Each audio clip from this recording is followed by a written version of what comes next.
রাতে সীমান্তবর্তী এলাকায় বিভিন্ন টিম কাজ করেছে আমরা এই চোরাচালান প্রতিরোধে।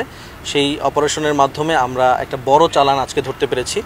এখানে আপনারা দেখতে পেরেছেন যে অভিনব উপায়ে একটা ট্রাকের ভিতরে তারা যারা চোরাচালানি করে তারা বিভিন্ন ক্লবজি ক্রিম, ফেস ওয়াশ, এই ধরনের কসমেটিক্স আইটেম মূলত এখানে আছে।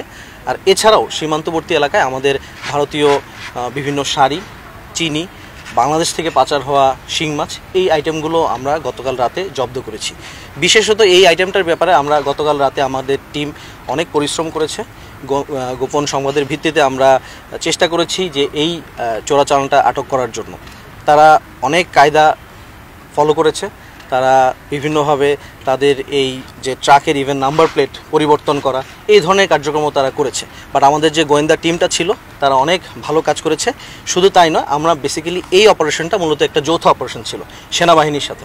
সো আমরা আমাদের গোয়েনঘাট এলাকায় কিছু গোডাউন থেকে এই আইটেমগুলো লোড হয়। আমরা সেটা আমাদের গোপন সংবাদের ভিত্তিতে আমরা জানতে পারি।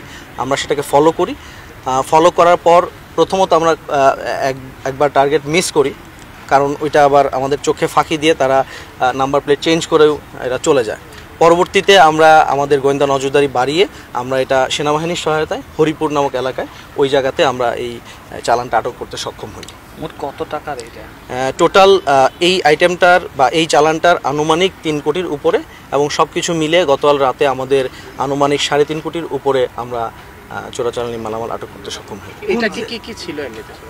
এটাতে মূলত ছিল কসমেটিক্স আইটেম, যেখানে ভারতীয় পন্ডস ফেস ওয়াশ, ক্লবজি ক্রিম এবং স্কিন শাইন ক্রিম, যেগুলো এই ধরনের আইটেম ছিল এখানে। কোন জায়গা থেকে আসলে এটা লোড হয়ে আসছিল এবং কোন কোন রোড এটা ফলো করে তারপর আপনারা এটা ধরতে? এটা মূলত আমাদের গোয়াইনঘাটের সীমান্তবর্তী এলাকাগুলো থেকেই এই জিনিসগুলো ছোট ছোট আকারে আসে, এবং সীমান্তবর্তী এলাকায় কিছু গোডাউনে লুকায়িত অবস্থায় এটা থাকে। এবং গতকাল রাতে এটা লোড হয় বিভিন্ন এলাকা থেকে।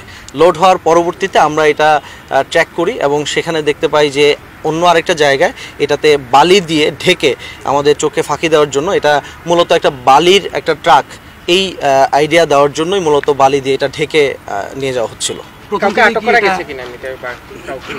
এটা যেহেতু একটা যৌথ অপারেশন ছিল, আমরা চেষ্টা করেছিলাম, বাট তারা যখনই এই আজ করতে পারে যৌথ বাহিনী, যখন আমরা এটা আক্রমণ করি, ওকে ধরার চেষ্টা করি, তখন ট্রাক থেকে নেমে তারা চলে যায়।